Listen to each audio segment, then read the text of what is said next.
The Madlanga Commission of Inquiry, probing criminality, political interference and corruption within the criminal justice system, resumed its hearings behind closed doors this week.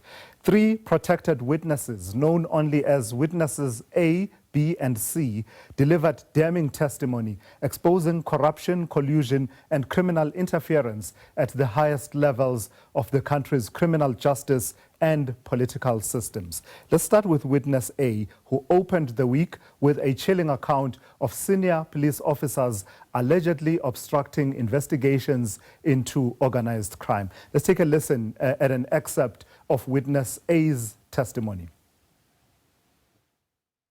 At some point, he said he knows Katiso Molefe, and because he used to register cars for him, he makes it look like there's nothing wrong about him leaving his post when he was supposed to go home because he's sick, and he go and operate somewhere else, and acting and telling us that he was on duty, whereas at the later stage when we investigate, we learn that he was not even on duty, he was not supposed to be there. Then he further explained that he knows Molefe because he used to register cars for him. That's how, he minimized it, because for me, I wouldn't look like I know somebody, I register cars, and then in my capacity now driving a state car, I go into pretend to be doing official duties while I'm doing this on my personal level.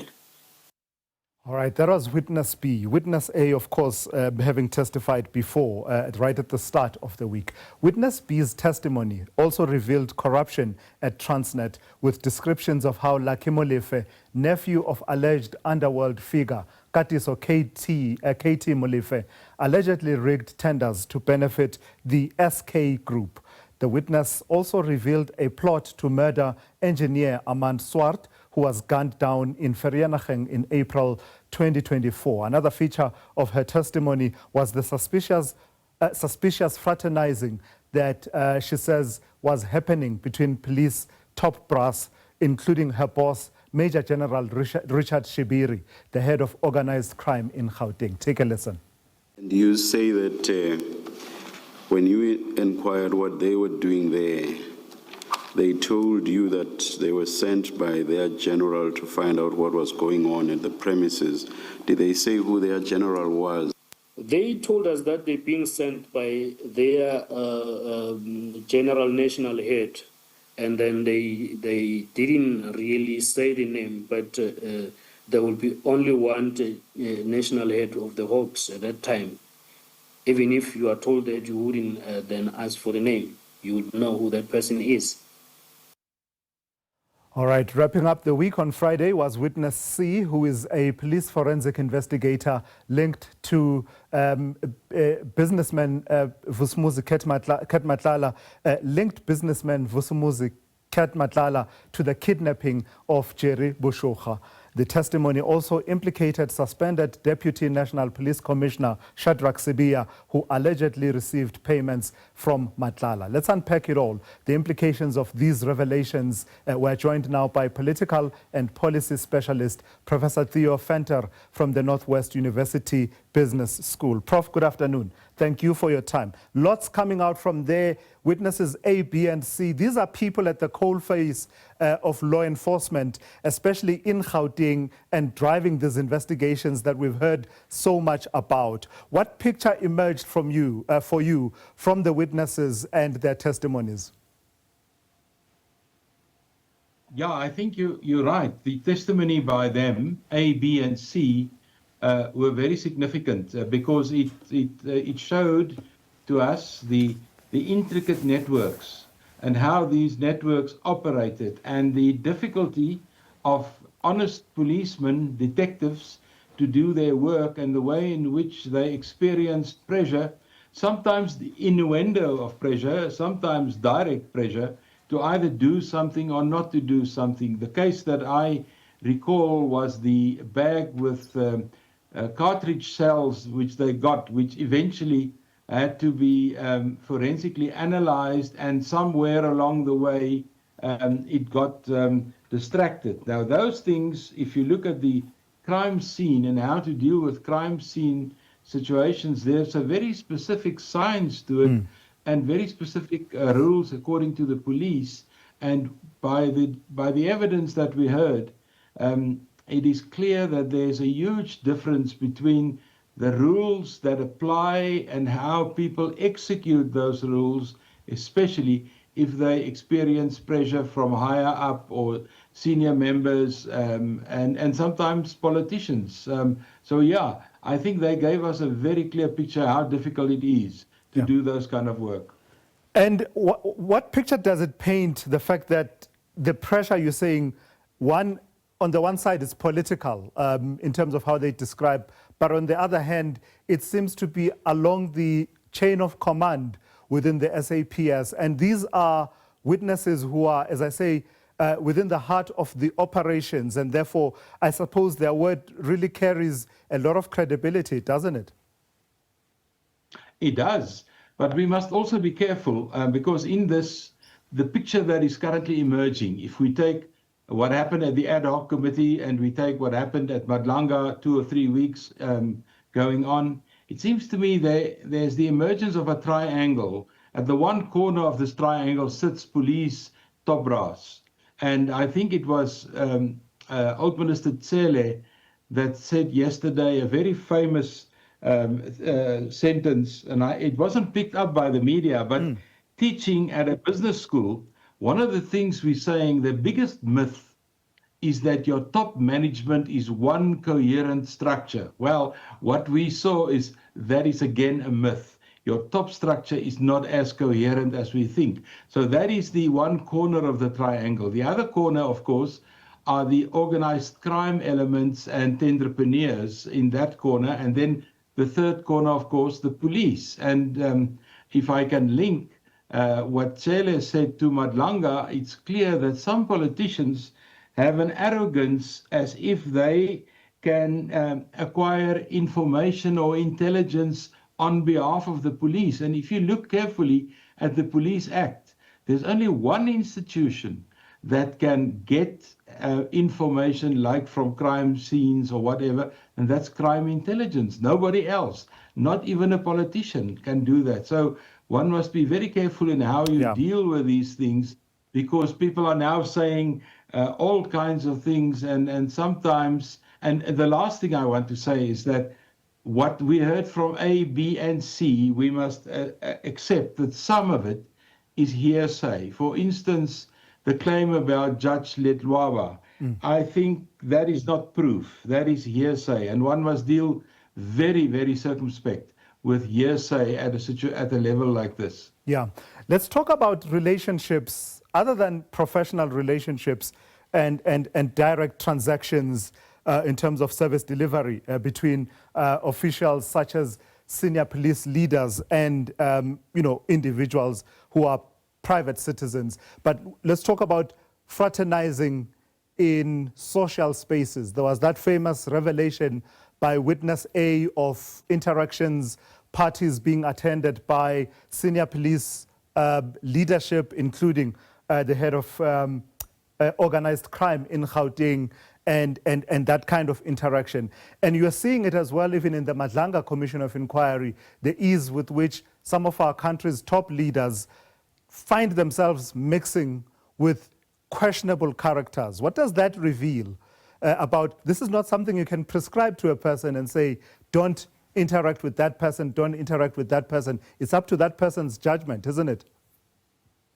Absolutely. And I think you're putting your finger right at a very, very hot topic. For instance, if you attend a party, a social event, and you see your general, in this case, Shibiri, there when you don't expect him, that must be a shocking experience. And I think it was A or B, explained how difficult it was for him to deal with it psychologically, to be at an event where he did not expect senior guys to be at. Now, I want to take your example and also apply it to what we've heard about what General Tsele said and what Minister Ntunu said.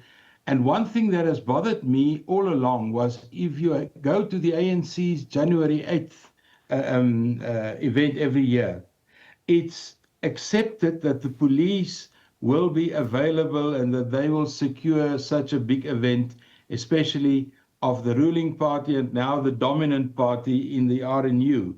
But it is not acceptable for an officer in police dress formally to attend a party political event. That is not on, because that is exactly where the fraternity and where the association develops. And your question is, when does a relationship like that develop into a conflict of interest? And you will hear that the guys in Parliament is pushing that point very hard. Madlanga is taking a different approach in that they analyze the affidavits one by one very meticulously.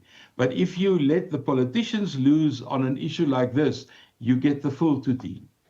All right, let's hear a little bit of the testimony of Witness C before we wrap up our conversation, Prof. Witness C coming through and testifying about Vusumuzi Cat Matlala, and basically the sense that he knew in advance when raids were going to be undertaken on his properties, as well as there's been this case of Jerry Bushukha, this businessman who's been missing for quite some time now, with implications sort of linking the investigation towards Vusumuzi Cat Matlala. Let's listen to those clips and then we'll pick it up as we draw to a close with Prof. Venter. Mr. Matlala told us that he knows where we were coming. He knew that we were coming to his house that day. He showed us on his phone the call history between him and Sergeant F.E. Nkosi from that day. He told us that he was tipped off through two calls, one advising that we were attending a briefing at STF offices at 1407, and further call advising of our departure to Mr. Matlala's residence at 1703. The first room, we have found one person who became known to me as a Malawian national, Mr. Yusufu Mutupanyama, in one of the rooms in the main house. He indicated to us that he is a general worker at the premises, and when asked, "Who are you with in the premises?" he just mentioned that my boss is not here, with which I understood that by him saying that my boss is not here, he was referring to the owner of the house, Mr. Vusumuzi Matlala. We then conducted a search in the room of Mr. Yusufu Mtupanyama, wherein Mr. Jerry Bushukha was not in that room, but there was a white sheet that was very distinctive because it had torn edges and sides, and it was manually tied to the window as a curtain. And that white sheet, it is distinctive because when one of the videos for the ransom that was sent to the family of Jerry Bushukha, we could say that the sheet resembles the same as that on the video. All right. Prof. Venter, let's wrap it up then. I suppose the point of playing those clips, for me, it's about the kind of crimes that we are dealing with at these two inquiries and their seriousness and the implications that they have for the general stability and safety of South Africans. We're talking here about a person allegedly being alerted well in advance that you are going to be raided. This investigation is going on.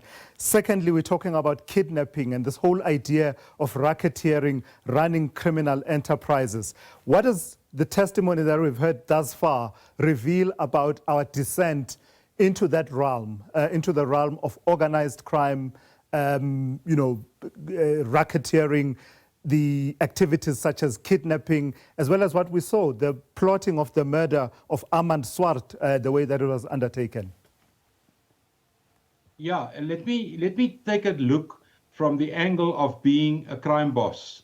The most important element of being, let's say, Madlanga, if it comes out that that is exactly what he was doing, the most important thing is to get some guarantees going, and you get the guarantees by establishing contacts within the organization, whether at the level of a sergeant or at the junior officers level, or whether the generals or even the minister.